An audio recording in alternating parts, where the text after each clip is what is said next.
શ્રી ભૂપેન્દ્રભાઈ પટેલ સાહેબ આવતીકાલે 19મી માર્ચને ગુરુવારના રોજ પોરબંદરની મુલાકાતે આવી રહ્યા છે।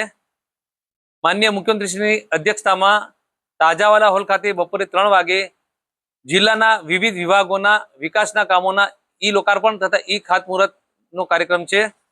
આ કાર્યક્રમ દરમિયાન કુલ 29 કામો લોકાર્પણના કે જેની કિંમત થાય છે 93.11 કરોડ અને ખાતમુહૂર્તના 16 કામો જેની રકમ થાય છે 263.71 કરોડ।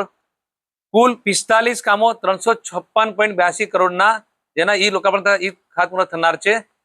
વિભાગવાર વાત કરીએ તો આપણે માર્ગ અને મકાન વિભાગના કુલ 14 કામો, વન અને પર્યાવરણ વિભાગનું 1 કામ, શહેરી વિકાસ અને શહેરી ગૃહ નિર્માણ વિભાગના 15 કામ, શ્રમ કૌશલ્ય વિકાસ અને રોજગાર વિભાગનું 1 કામ તથા ઉર્જા અને પેટ્રોકેમિકલ વિભાગના 14 કામો।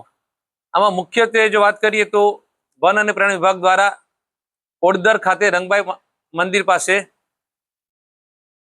સર્વોદય વન પૂજ્ય ગાંધી બાપુના વિચારોના અનુરૂપ અને સિદ્ધાંત અનુરૂપ 20 કરોડના ખર્ચે સર્વોદય વનનું આવતીકાલે કામનું ખાતમુહૂર્ત થનાર છે અને આપણે આ સર્વોદય વનનું કામ પૂર્ણ કરી આવતા ચોમાસા દરમિયાન રાજ્ય કક્ષાના વન મહોત્સવમાં તેનું લોકાર્પણ થાય તે માટેના પણ આયોજન કરેલા છે।